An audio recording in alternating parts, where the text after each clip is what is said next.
आमन्तु बिल्लाहि सदक़ल्लाहु मौलानल अज़ीम व बल्लगना रसूलुहुन नबियुल करीम व नहनु अला ज़ालिका लमिनश शाहिदीन व शाकिरीन वल्हम्दुलिल्लाहि रब्बिल आलमीन।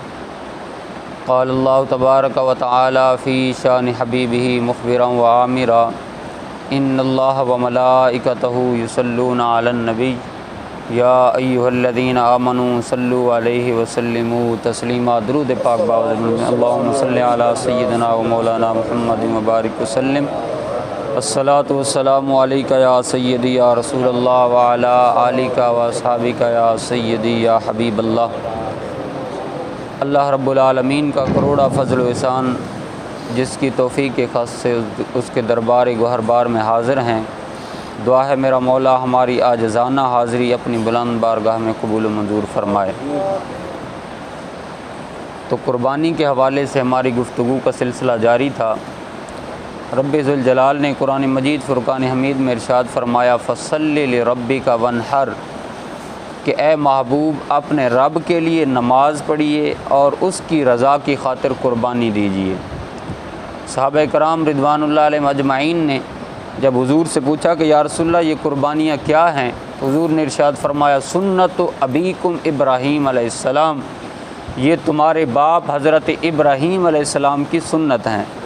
तो सहाबा कराम ने अर्ज़ की या रसूलल्लाह इसमें हमारे लिए क्या है, तो फरमाया बिकुल्ल शारतिन हसनतुन, फरमाया कुर्बानी के जानवर के हर बाल के बदले में तुम्हारे लिए नेकियां हैं। सहाबा ने अगला सवाल किया, अर्ज़ की या रसूलल्लाह फिर ऊन के मुताल्लिक़ आपका क्या ख़्याल है, ये जो भेड़ की ऊन होती है इसके मुताल्लिक़ आप क्या फ़रमाते हैं। हुजूर ने इरशाद फरमाया जिस तरह दूसरे जानवर के हर बाल के बदले में नेकी है, इसी तरह ऊन के हर बाल के बदले में भी तुम्हारे लिए नेकियां हैं। एक जानवर जिसके बाल कोई बंदा भी शुमार नहीं कर सकता, ऐसी कोई इलेक्ट्रिकल मशीन भी आज नहीं है जिससे उन बालों को शुमार किया जाए, लेकिन रब्बे ज़ुल जलाल ने उम्मत मुहम्मदी को ये शान अता फ़रमाई है प्यारे मुस्तफ़ा के कदमैन शरीफ़ैन की वजह से कि इधर बंदा जानवर कुर्बान करता है, रब्बे ज़ुल जलाल हर बाल के बदले में उसे नेकियां अता फ़रमाता है। फिर साहबा ने अर्ज़ की या रसूलल्लाह इसका और हमें क्या फ़ायदा होगा। फ़रमाया कल क़यामत के दिन जब तुम्हारा नाम आमाल तोला जाएगा तो नेकियों वाले पलड़े के अंदर उस जानवर को भी रखा जाएगा जिसको तुमने कुर्बानी पर कुर्बान किया होगा, जिसको तुमने ज़िबा किया होगा। तीसरा हदीस के अंदर ये अल्फाज मिलते हैं कि जब बंदा पुल सिरात से गुज़रने लगेगा तो वो जानवर जो बंदे ने सारी ज़िंदगी कुर्बानी के लिए ज़िबा किए होंगे, रब्बे ज़ुल जलाल उन सब को मिलाकर एक बड़ी सवारी बंदे को बना देगा। बंदा उस सवारी पे बैठकर आराम के साथ पुल सिरात को क्रॉस कर लेगा। ये शान और फजीलत है उस कुर्बानी की जो बंदा अल्लाह की बारगाह में देता है। देखें अल्लाह के नबियों ने तो कितनी कुर्बानियाँ दी हैं। हज़रत इब्राहीम अलैहिस्सलाम ने जब ख्वाब देखा ना तो अपने बेटे से कहा इन्नी अरा फिल मनाम अन्नी अज़बहुका, ऐ मेरे बेटे मैंने ख्वाब देखा है कि मैं तुम्हें ज़िबा कर रहा हूँ, फंजुर माज़ा तरा, तेरी क्या राय है। बेटे ने आगे से ये नहीं कहा कि अब्बा जान इंसानी तारीख़ में कोई ऐसी मिसाल मिलती है कि किसी बाप ने किसी बेटे को ज़िबा किया हो, लेकिन बेटा फरमा बरदार था। इकबाल ने कहा था ये फैज़ान नज़र था या के मकतब की करामत थी, सिखाए किसने इस्माइल को आदाब फ़र्जंदी। बेटे ने आगे से कहा काला या अब तिफ़ल मा तोमर, अब्बा हुजूर आप ज़िबा की बात करते हैं, अगर मेरे रब ने मेरे टुकड़े करने का हुक्म भी दिया है तो इस्माइल ज़िबा होने के लिए तैयार है, टुकड़े करवाने के लिए तैयार है। फिर रब्बे ज़ुल जलाल का प्यारा खलील मिना की वादी में अपने बेटे की गर्दन पे छुरी रखता है, आवाज़ कुदरत आती है जिब्रील जल्दी कर जन्नत से एक मेंढा लेकर इब्राहीम की छुरी के नीचे रख दे, इस्माइल को नीचे से निकाल ले।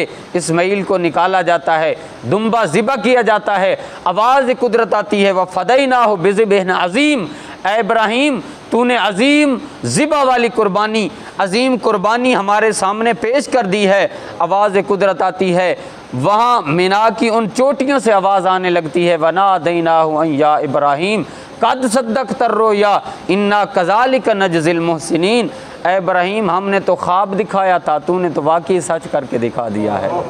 अब इसका बदला क्या चाहता है?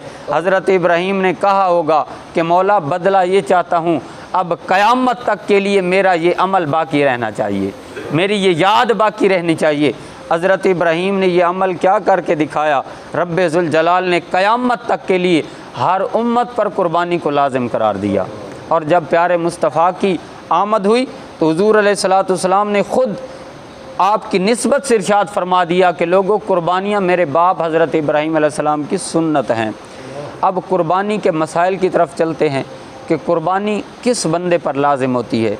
इसके अंदर 5 चीज़ें होती हैं। सबसे पहले मुसलमान होना, दूसरी चीज़ है आकिल होना, तीसरी है बालिग होना, चौथी चीज़ है मुकीम होना और 5वीं चीज़ है निसाब का मालिक होना। अब पहली चीज़ के अंदर आ जाएं, मुसलमान होना, यानी गैर मुस्लिम पर कुर्बानी लाजिम नहीं है। जिस बंदे पर दौलत ईमान जिसके पास होगी उस पर कुर्बानी लाजिम होगी।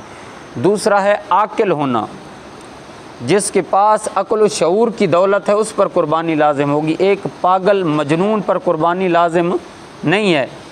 तीसरा है बालिग होना, ये शर्त है कुर्बानी की। घर के अंदर बच्चे मौजूद हैं लेकिन जब तक वो हद बुलूगत तक नहीं पहुँचेंगे, वो बालिग नहीं होंगे, उन पर कुर्बानी लाजिम नहीं होगी। अगर उनकी तरफ से वालिदैन कुर्बानी करते हैं तो वो नफली कुर्बानी होगी, लेकिन फ़र्ज़ी कुर्बानी उन पर लाजिम नहीं है। चौथी चीज़ है मुकीम होना, मुसाफिर पर कुर्बानी लाजिम नहीं, यानी कुर्बानी के ये 3 दिन हैं, 10, 11 और 12। इन दिनों के अंदर अगर किसी बंदे ने सफ़र किया और सफ़र 92 किलोमीटर की मिकदार था, तो इन दिनों में वो 3 दिन सफ़र पर रहा, तो चाहे वो निसाब का मालिक है, करोड़ों की जायदाद रखता है, लेकिन उस बंदे पर कुर्बानी फ़र्ज़ नहीं होगी, इसलिए कि वो मुकीम नहीं है। कुर्बानी के लिए चौथी शर्त यह है कि बंदा मुकीम हो, घर के अंदर मौजूद हो, सफ़र पर ना हो। अब 5वीं शर्त है निसाब का मालिक होना। निसाब से मुराद शरीयत के अंदर एक मुतय्यन मिकदार बतलाई गई है कि इतने पैसे इंसान के पास मौजूद हों तो वो साहिब निसाब है। उसकी मिकदार 52.5 तोले चांदी या 7.5 तोले सोना।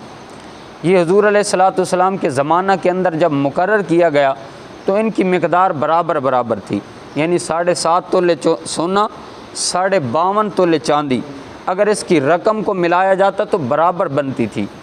अब तो चांदी कहीं पर है और सोने का रेट कहीं पहुंच गया है, तो इसलिए फ़ुक़हा ने हमारी आसानी के लिए ये बतला दिया है कि 52.5 तोले चांदी की मिकदार जिस बंदे के पास निसाब मौजूद हो, हाजत असलिया से वो पैसे ज़्यादा हों, यानी रिहाइश का मकान और ज़रूरियात का जो सामान है रोज़मर्रा का, उसको निकाल कर बच्चों का जो तालीम के अखराजात हैं, उसके अलावा खाने पीने के, घर के जितने भी मामलात हैं, उनको निकाल कर अगर बंदे के पास इतनी नकदी मौजूद है जो 52.5 तोले चांदी के बराबर बन जाती है, तो वो बंदा साहिब निसाब है।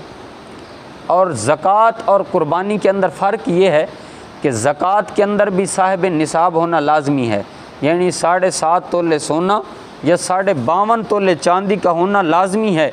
लेकिन ज़कात में यह है कि पूरा साल गुज़रना शर्त है, हौलान हौल इसे कहते हैं। यानी आप समझ लें कि यकम रमज़ान से लेकर अगले यकम रमज़ान तक साल का गुज़रना लाजमी है। यानी यकम रमज़ान को बंदा साहिब निसाब था, 7.5 तोले सोना या 52.5 तोले चांदी या इसकी मिकदार बंदे के पास रुपया पैसा मौजूद था।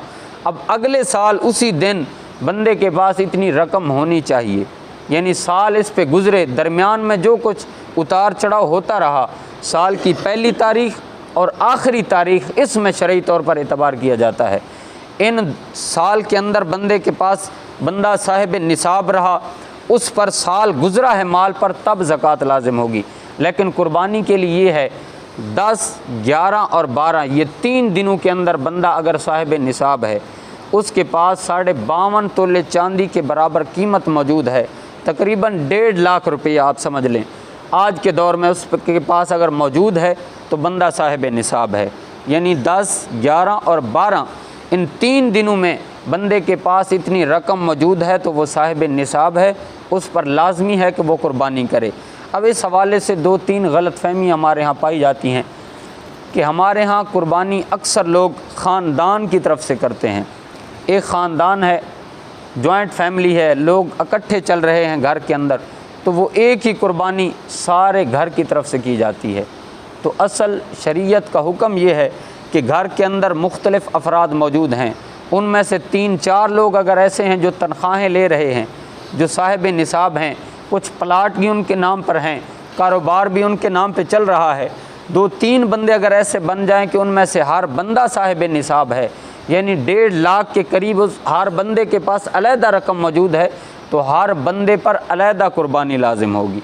यानी घर का जो सरबराह है उस पर भी कुर्बानी लाजिम है। दूसरे बंदे अगर किसी के नाम प्लाट है या कोई कारोबार कर रहा है, तनख्वाह ले रहा है 1.5 लाख के करीब, अगर इन 3 दिनों के अंदर उस बंदे के पास रकम मौजूद है तो उस पर भी कुर्बानी लाजिम होगी। दूसरी गलतफहमी अक्सर जगहों पे ये पाई जाती है कि इस साल कुर्बानी वालिद की तरफ से है तो अगले साल वालदा की तरफ से है, उससे अगले साल बड़े बेटे की तरफ से, बहन की तरफ से, छोटे बेटे की तरफ से।